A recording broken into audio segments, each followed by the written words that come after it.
बिस्मिल्लाहिर्रहमानिर्रहीम। अस्सलाम वालेकुम। प्रैक्टिकल मशीन लर्निंग कोर्स के डे 9 के अंदर मैं आपको खुशामदीद कहता हूँ। पिछले सेशन के अंदर मैंने आपको जी स्कोर के बारे में बताया था। जी स्कोर को हम किस तरीके से कैलकुलेट कर सकते हैं और उसको इस्तेमाल करके किस तरह हम आउटलायर्स को शनाख्त कर सकते हैं और उनको रिमूव कर सकते हैं। ये जो भी हम करना चाहते हैं वो कर सकते हैं। आउटलायर्स को शनाख्त करने के लिए IQR या इंटर क्वार्टाइल रेंज का तरीका भी इस्तेमाल किया जाता है। आज के सेशन के अंदर मैं आपको यही बताऊंगा कि IQR यानी इंटर क्वार्टाइल रेंज क्या चीज़ होती है और इसको हम आउटलायर्स को शनाख्त करने और उनको रिमूव करने के लिए कैसे इस्तेमाल कर सकते हैं। तो इसको शुरू करते हैं सबसे बेसिक क्वेश्चन से। What is IQR?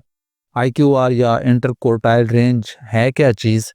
IQR को कैलकुलेट करने का फार्मूला आपके सामने है। IQR is equal to Q3 minus Q1। ये IQR को कैलकुलेट करने का फार्मूला है। तो IQR कैलकुलेट करने के लिए हमें दो चीज़ों की ज़रूरत है, Q3 और Q1। Q3 से हम Q1 माइनस करेंगे तो हमारे पास IQR आ जाएगा। लेकिन Q1 क्या होता है और Q3 क्या होता है, इसको समझने के लिए मैंने आपके लिए एक डायग्राम बनाया है। इसको आप अगर अच्छे तरीके से समझ लेते हैं तो आपको IQR की समझ आ जाएगी। जिस भी डाटा का IQR हमने लेना है, सबसे पहले ज़रूरी है कि उसको असेंडिंग ऑर्डर के अंदर अरेंज कर लिया जाए। छोटी वैल्यूज़ से डाटा को शुरू होना चाहिए और बड़ी वैल्यूज़ पर ख़त्म होना चाहिए। जब हमारा डाटा असेंडिंग ऑर्डर के अंदर अरेंज हो जाता है, उसके बाद हम डाटा के 4 बराबर हिस्से कर लेते हैं।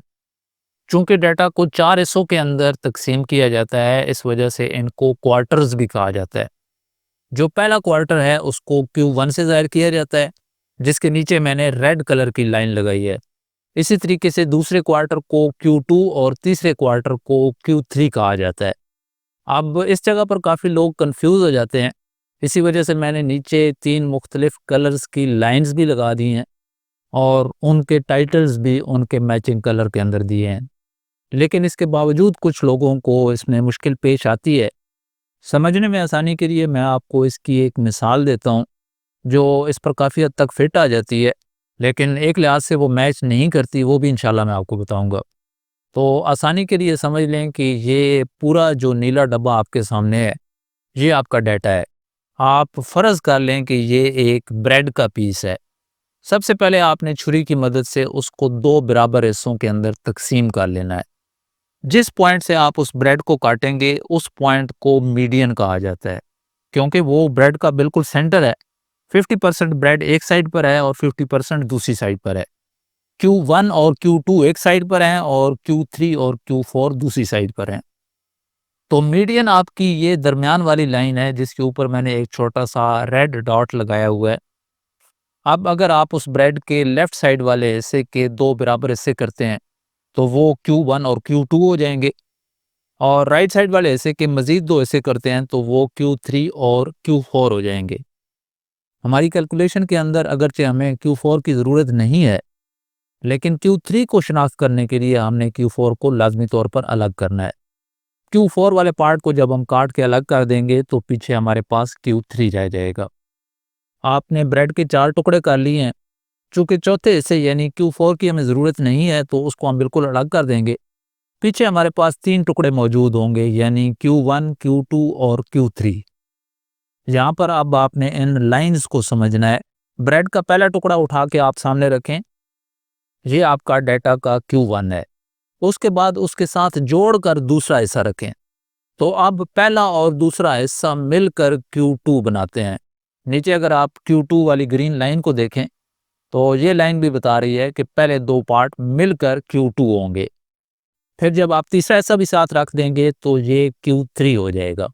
यानी Q3 सिर्फ एक टुकड़ा नहीं है, बल्कि तीनों मिलकर Q3 बनाएंगे और Q3 के अंदर 75% डाटा आता है, जबकि Q2 के अंदर 50% डाटा आता है। और चाहे Q1 हो, Q2 हो या Q3 हो, हम हमेशा उनकी राइट साइड वाली लाइन को काउंट करते हैं। मिसाल के तौर पर पहले 2 टुकड़े मिलाकर Q2 बनाते हैं, तो Q2 का मतलब है राइट साइड वाली लाइन, जो 50% को ज़ाहिर करती है।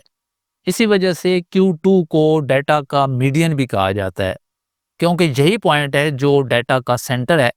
इस पॉइंट के एक साइड पर भी 50% डाटा है और दूसरी साइड पर भी 50% डाटा है, जबकि Q3 की राइट साइड वाली लाइन 75% डाटा को ज़ाहिर करती है और Q4 आप पूरा ही डाटा समझ लें, इस वजह से उसको कैलकुलेट ही नहीं किया जाता। अब अगर हमने ब्रेड के पहले 3 टुकड़े जोड़कर रख दिए हैं, जिसको मैंने Q3 कहा है, तो IQR मालूम करने का फार्मूला मैंने आपको बताया था कि Q3 से Q1 को माइनस करना है और Q3 से Q1 माइनस करेंगे तो हमारे पास दरमियान वाले 2 हिस्से रह जाएंगे, यानी दरमियान वाला 50% डाटा हमारे पास रह जाएगा। तस्वीर पे भी आप गौर करें तो दरमियान वाले 50% डाटा के साथ इंटर क्वार्टाइल रेंज लिखा हुआ है। इस पे थोड़ा सा गौर करें तो ये इतना मुश्किल नहीं है। अभी मैं आपको अमली तौर पर भी ये करके दिखाऊंगा।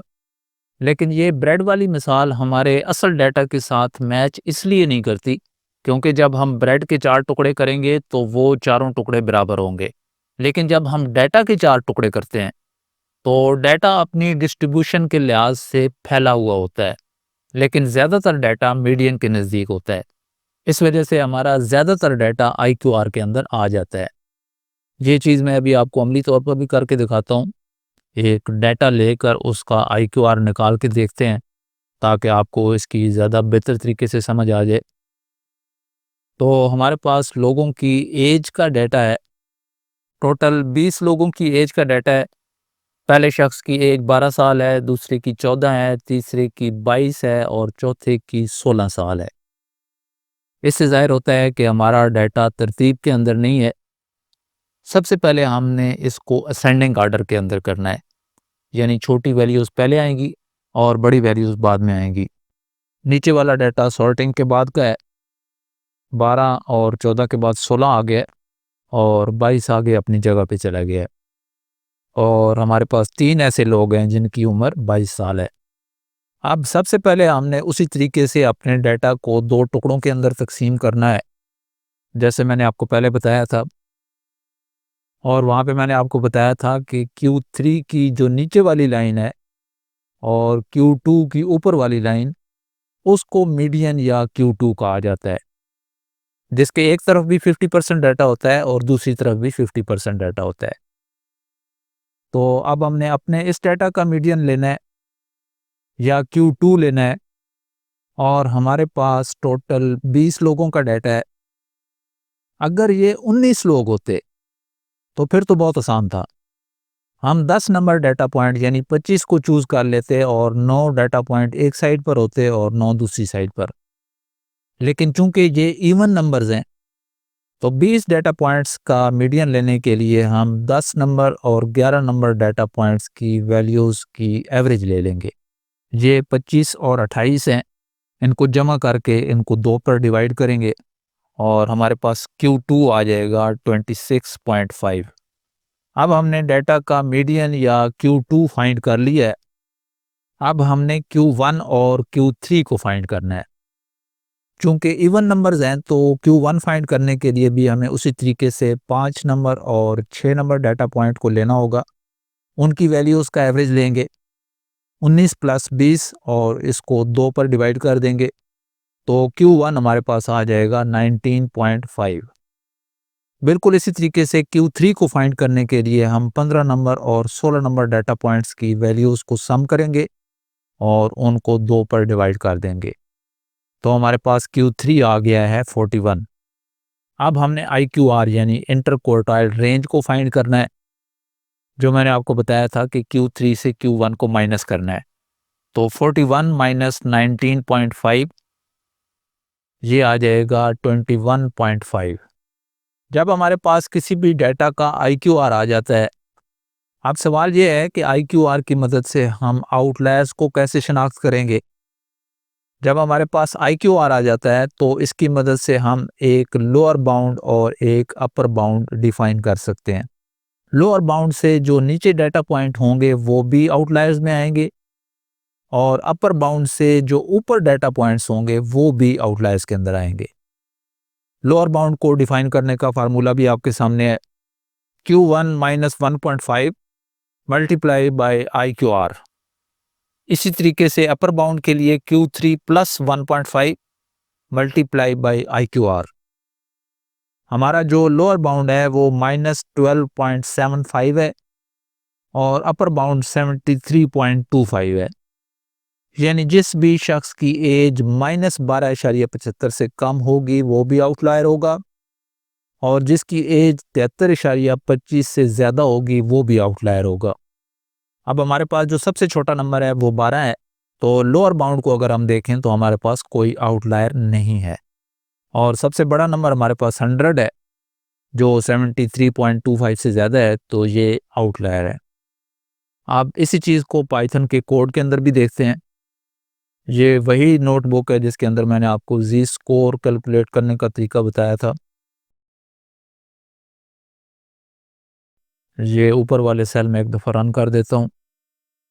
यहाँ पर भी वही डाटा है जो मैंने वहाँ पे आपको दिखाया है और 14 के बाद आपको 22 भी नज़र आ रहा है, यानी हमारा डाटा सॉर्टेड नहीं है। Q1 और Q2 को कैलकुलेट किया गया है। कोड के अंदर ये बहुत आसान होता है। IQR is equal to Q3 minus Q1 और लोअर बाउंड और अपर बाउंड भी उसी तरीके से डिफाइन किया गया है। Q1 minus 1.5 multiply by IQR और Q3 plus 1.5 multiply by IQR। इसको मैं रन कर देता हूँ। पहले इसने डाटा को सॉर्ट कर दिया है।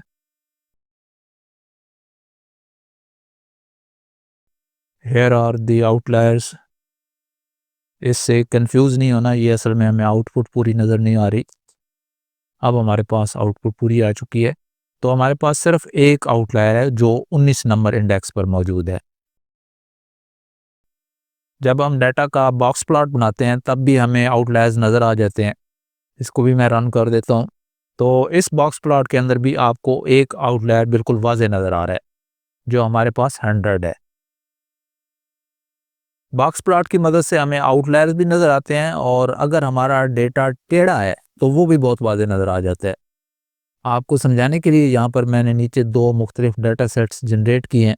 एक नॉर्मल डिस्ट्रीब्यूशन है और एक स्क्यूड है। इसको भी मैं रन कर देता हूँ।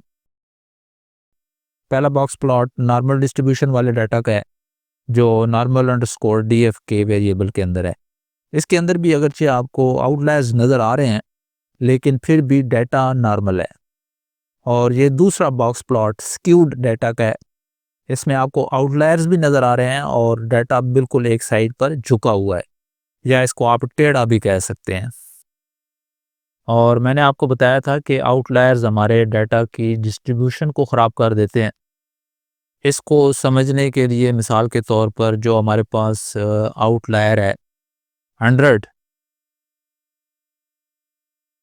इसको मैं बढ़ा देता हूँ, 190 कर देते हैं। और अगर मैं अब इसका प्लॉट करूं तो हमारा आउटलायर भी दूर चला गया है और हमारा डाटा भी टेढ़ा हो गया है, यानी इसकी डिस्ट्रीब्यूशन ख़राब हो गई है। तो मैं इसको दोबारा 100 कर देता हूँ।